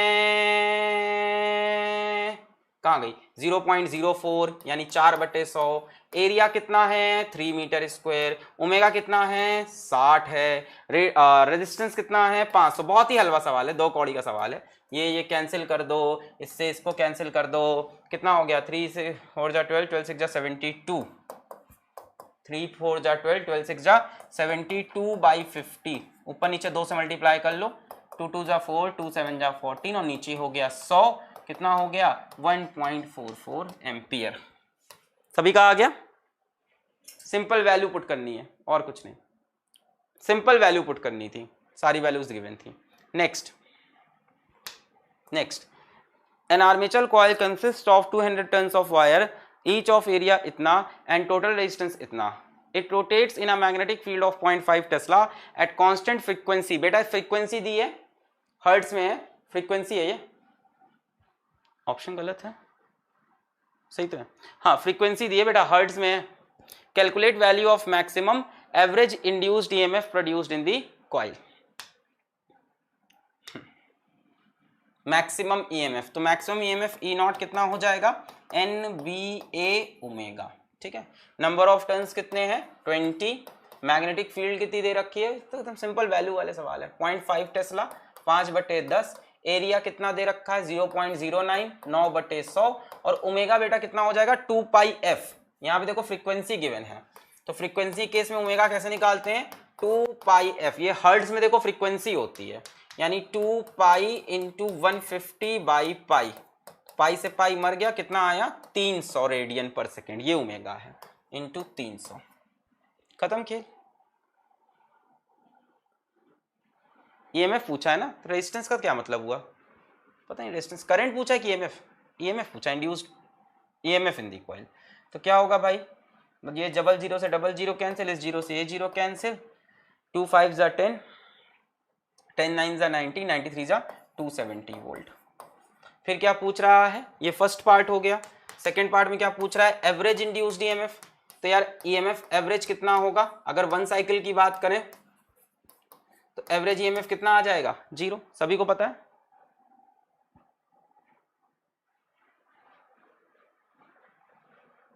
कंप्लीट साइकिल की बात करें तो एवरेज ईएमएफ कितना होगा 0 होगा,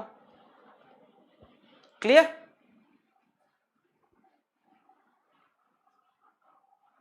एक और सवाल है, चलो। Kamala pedals a stationary bicycle, the pedals of which are attached to 100 turns of, भाई एक बाइसिकल चला रही है कमला, आपने देखा होगा 3 इडियट्स मूवी में देखा होगा कि एक बंदा साइकिल चला रहा है और उससे क्या हो रहा है, करंट जनरेट हो रहा है, तो वही चीज है भाई, वो बाइसिकल चलाएगी, उससे क्या होगा, आर्मेचर कॉइल रोटेट करेगा, है ना। आप बाइसिकल चला रहे हो इस कमला आप बाइसिकल चला रहे हो, पीछे वाले पहिए के आपने साइड के व्हील से ऐसे जोड़ दिया, उसके एक्सल से, पीछे वाले व्हील के, अपने साइकिल के पीछे के व्हील, पीछे का व्हील घूम रहा है, उसके एक्सल से आपने क्या जोड़ दिया, आर्मेचर कॉइल। तो जैसे जैसे एक्सल घूमेगा वैसे वैसे आर्मेचर कॉइल घूमेगा और फ्लक्स चेंज होगा और ईएमएफ बनेगा। जनरेटर बनाने का तरीका है मैकेनिकल एनर्जी। कमला के पास क्या है, साइकिल चलाते हो मैकेनिकल एनर्जी, भाई उसका पहिया घूमेगा, उसका पहिया हवा में लटका हुआ है, ऐसे पैडल मार रही है, बस ऐसे पहिया घूम रहा है, होती है ना ऐसी साइकिल, जैसे हम लोग वहां जाते हैं जिम वगैरह में, ऐसे मारते रहो तो गोल घूमती है, तो उससे बस ऐसे गोल गोल घूम रहा है पहिया, और एक्सल से कनेक्टेड है क्या, पहिए के एक्सल से कनेक्टेड है अपना आर्मेचर, ठीक है। तो वही कहानी है। Which are attached to 110 coils of area इतना, the coil rotates at half a revolution per second and it is placed in a uniform magnetic field perpendicular to the axis of rotation, what is the maximum voltage generated in the, वही सवाल है, maximum voltage पूछा है, E not N B A omega, यही सवाल है फिर से। नंबर ऑफ टर्न्स कितने हैं 100 हैं, मैग्नेटिक फील्ड कितनी है, सेम सवाल पूछ रहे हैं बार बार, 1/100, इसमें और कुछ वेरिएशन मिलता भी नहीं। एरिया ऑफ कॉइल कितना है 0.10, यानी 10/100 कर लें, और ओमेगा बेटा निकालना पड़ेगा, फ्रीक्वेंसी दे रखी है, rotates at, the coil rotates at half a revolution पर सेकेंड, फ्रीक्वेंसी कितनी है 1/2 रेवोल्यूशन पर सेकेंड, बेटा ये फ्रीक्वेंसी है, ओमेगा निकालना पड़ेगा, 1 सेकेंड में हाफ रेवोल्यूशन, तो ओमेगा हो जाएगा 2 पाई एफ, यानी 2 पाई इंटू 1/2, 2 कैंसिल, कितना आ गया पाई, तो ये हो गया पाई, क्लियर। कुछ बच रहा है, एन हो गया, बी हो गया, एरिया लिख लिया, हाँ हो गया, 0 कैंसिल, 0 से 0 कैंसिल, पाई/10 आ गया सभी का, क्लियर। तो यहीं पे बच्चों आज का लेक्चर होता है समाप्त और ये चैप्टर भी होता है समाप्त। नेक्स्ट लेक्चर में स्टार्ट करेंगे हम लोग ऑल्टरनेटिंग करंट। पढ़ाई करते रहें, ऑल द वेरी बेस्ट।